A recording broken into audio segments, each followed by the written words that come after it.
Hello, this is Jamila Bell reporting out on the Bright Idea number 2, EDLD 513. Part 2 to the Bright Idea.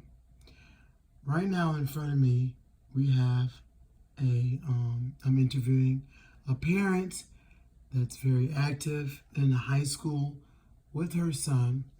So I felt as though she would be the best person to interview regarding these bright ideas, section number 2, bright idea number 2. So today we're going to talk about how the bright idea is assisting the needs of families for helping children succeed in learning and identifying collaborative strategies that build effective relationships with families and caregivers. These are links that's learning between the classroom and the home. So basically, I want to hear opinions about how do you think we can bridge the gap as educators, parents, liaisons, or in the community for the success of the children with different strategies. With relationships pertaining to the schools. We're talking about a high school here. Considering that I'm a high school teacher, I'm focusing mainly on 9th through 12th graders and different topics pertaining to secondary education. So personally, I would bring to the table the strategies that I would bring to the table that would be collaborative strategies to build effective relationships would be to have parents to come in at least once to twice a month for a professional development to learn how to actually work the tools and the internet and the different types of tools and apps that are used in today's secondary education, high schools, such as apps that the professor or instructors have created, such as tools as Student Portal, tools such as different uploads like Facebook. I know personally I've used Ingrade and things of that nature. I've used text message, Snapchat, Instagram, etc. So by bringing the parents in to train them on how to actually use the modern technology, I personally feel that this will bridge the gap because a lot of times, oftentimes, and many parents do not have any clue on how to go to the student's grade, see the behavior, check the attendance because they really don't know how to log in. It's unfamiliar. They're older. They're more mature generation where modern technology was not as prevalent usage in the classroom as it is in today's classrooms. And Mrs. Brookins, how would you think that some of the identifying collaborative strategies to build an effective relationship with the families and caregivers? Can I hear from you, please? Yes, communication is the key. Children and parents, they don't seem to connect on any level, especially when it comes to technology.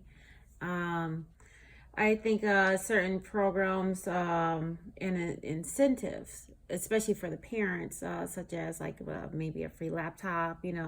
Apple's a really good company out there. It'll last long, take them through their whole 4 years, and then even into college. Um, Laptops, iPads, any type of technology like that. Great incentives for the children and for the parents. Another strategy or possibility could be dual enrollment, where it gives incentive where the parent doesn't have to pay so much when the child actually graduates from high school. So that way the child's are prepared for college, has the college credits, has the knowledge to get them to the school, to get them through the school, and also it gives more of a stable environment as far as education goes. Continuing education, also it could be a generational thing where those children will pursue and make sure their children go into education or further their education. it will be really great on cutting costs, making our economy boom. All types of things that can occur, which will make our society even greater and more leading within our nation. So, the Epson's model, type number 4, suggested that learning at home involving families with the children in academic learning is very prevalent. I feel as an instructor and as a parent, if you really don't know what is going on, in your student's classroom and or what type of learning is taking place, the engaged learning is a big key. I believe personally as an instructor, you have to always be engaging in different types of learners. You may have an audio learner, you may have a visual learner, you may have some special needs or special education needs students in your classroom. You still have to adjust so that everybody has a fair chance on obtaining the information and comprehending the information that's being taught. I think that is very crucial in the learning process, and I think this is a key to success if the parents are able to come in the classroom and have an open door policy. I personally have an open door policy. I'm always welcoming parents in to help with labs, considering that I'm a science instructor. I have an open door policy. I think that's important. The parents can just pop in whenever, within reason, to watch and see what's exactly going on in the classroom so that they have a better grasp when the student comes home to help assist with homework or major issues. I know we were taught differently in the 90s versus now how they teach math and, different concepts in STEM and STEAM concepts that are now prevalent in the classroom was not prevalent when I was coming up in the 90s in high school. And it's kind of, better, faster, a different way of looking at things, more engineering-based, math-based, which is great, but the parent has to be abreast on what's currently going on now. Now, the parenting, assisting families with parenting skills, family support, and understanding children and adolescents' development. How do you think that that can be a strategy that's effective with relationships and caregivers in the classroom, Mrs. Brookins? Well, the effectiveness actually has to come from the in-home status. So the parents, unfortunately, nowadays, whether it's due to the fact that maybe they did not continue high school, early pregnancy, maybe in their home when they were growing up, education was not emphasized. Unfortunately, we need the parents to actually care, to actually want to visit the classrooms or want to help their children. And this is where the children tend to fall short because they don't have that in-home support. Whether it would be from a single parent household, maybe for instance, you have a single father and he is raising 3 children by himself and he's all constantly working, or the mother who doesn't have that backing from the biological father in the family. It's the collaboration of the parents helping the children and also collaborating with the teachers. And the teachers, unfortunately, don't have that backup support from the parents themselves. I totally agree. If you don't have support from the parents, excuse me, and the student is trying to learn different concepts that you're teaching, it's kind of a gap, a huge gap. The student can tune you out. They can skip your course, and it'd be a disconnect. because eventually they're going to get a bad grade, which is a poor grade. They're going to have to repeat it and or take summer school. And unfortunately now in my district, they're forcing the students to pay for summer school. So, a lot of times, oftentimes, and many students cannot afford to take the classes, but when they're frustrated, and it's kind of like a give up, per se, spirit, I would think, that the kid kind of takes on when they don't see the support from the parent, and the teacher keeps moving on at a fast pace and not kind of slowing down to make sure that the students are apprehending, comprehending, and actually grasping the prevalent concepts. So yeah, I totally agree with that.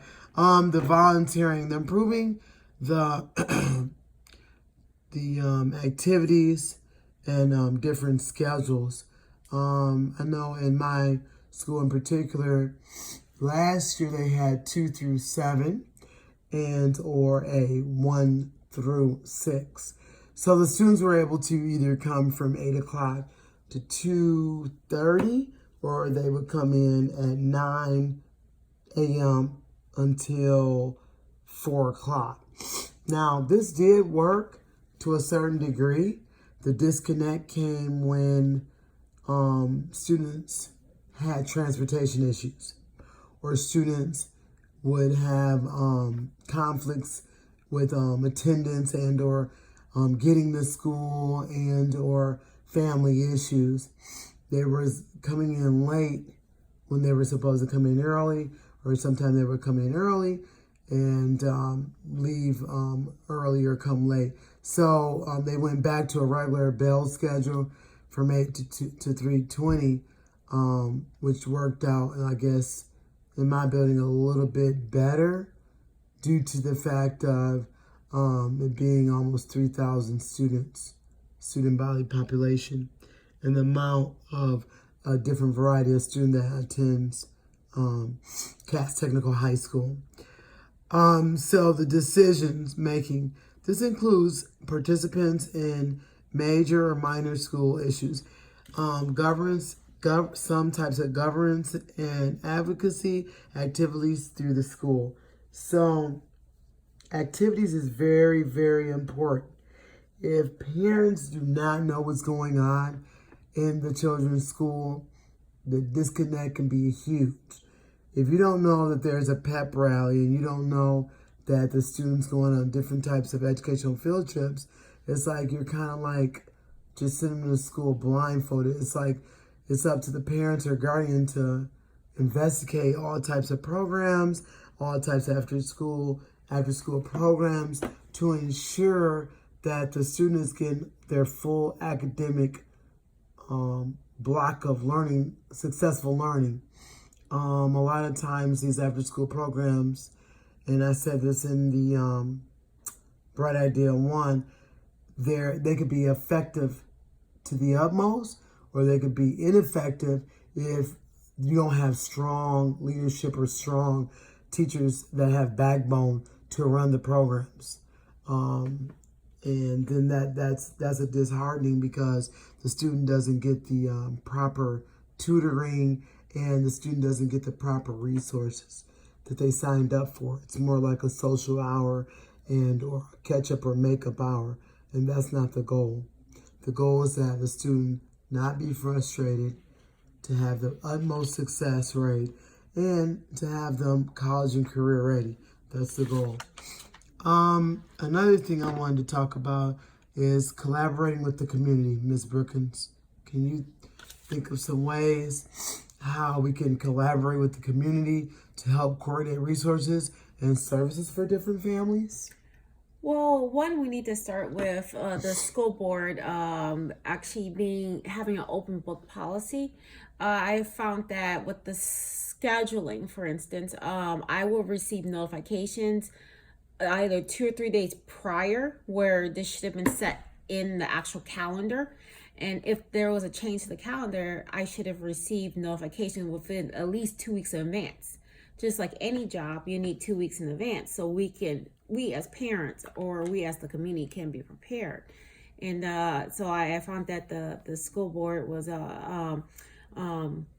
they were quick thinking to notify the parents, but they weren't quick enough, and it actually stopped us and prevented myself and my child from being involved in activities within the community, and others that I know of, other parents, we're actually disheartened to find that we missed a lot of events.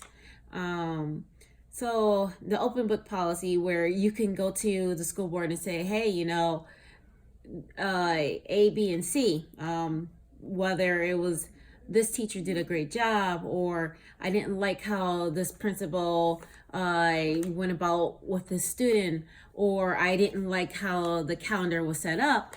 Even through PTA meetings, it was more like we're being shut down as parents.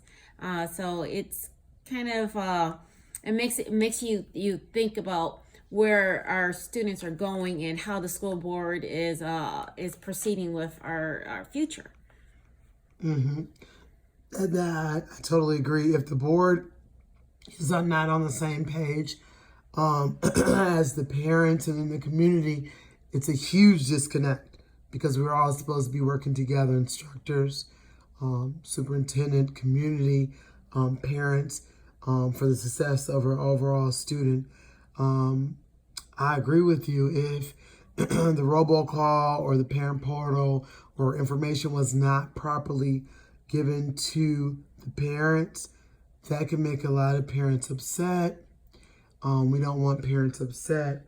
We want them to be more actively involved, and or it can turn parents off, because they'll say, well, it should have been more organized and we should have been more notified. So I totally agree, because the parents are the number one, or the guardians are the number one link to success in the community. If you don't have the community to support you or back you up with the success of these students going out to the world after they graduate, going to college and or to whatever career they pursue, with the career ready that they choose to pursue, it goes downhill. And that's what we don't want as a whole. I don't want that as a whole. As an instructor for close to 20 years, my goal is to see personally that the community, parents, the liaisons in the school building, PTA, PTSO, all work together to have the student to the utmost top of the line success rate, and for them not to burn out that first year in college. Oftentimes, and many students come back to me personally and tell me, you know what, I really wish, it was more actively parents involved. I wish communication was better during tutoring. I wish the teachers would teach, at us, not over our heads, and not go fast. And test taking strategies is a key success. I stated that in a Bright Idea 1 in the safety program with the city of Detroit that they had implemented in some of the high schools, especially the high schools that were low test taking.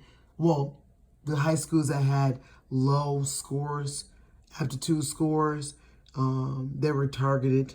And I thought that was good, because they taught apprehension, comprehension, retention, and basic skills to take exams, to pass. Because if you don't have those skill set in writing is a key. That's a huge key that I hear from students.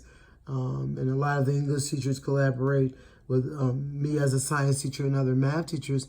We have to teach the students now how to better write, have better ideas, and put them effectively on paper, and or have them to articulate what they wrote and understand. Oftentimes, and many, they just write and they don't even understand what they've written, and that can be a disconnect. But if the parents take that, go the extra mile, and be more involved and be more computer literate, I really truly believe that the test scores will increase. I believe that the dropout rate will decrease.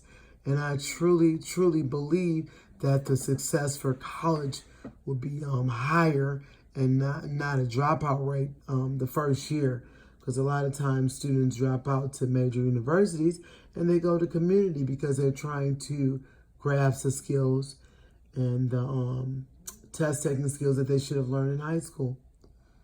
Did you want to collaborate or elaborate any more, Mrs. Perkins? Yeah, actually, I do believe about the writing skills. I think that comes from the way technology is working and so much slang and emojis are being used, that the children believe that they don't need to have full sentences, proper grammar or punctuation.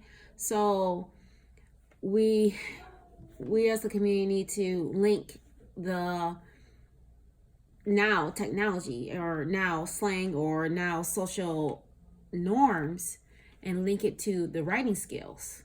And the only way to do that is currently through apps, websites, and even people or the children, they're actually using certain things like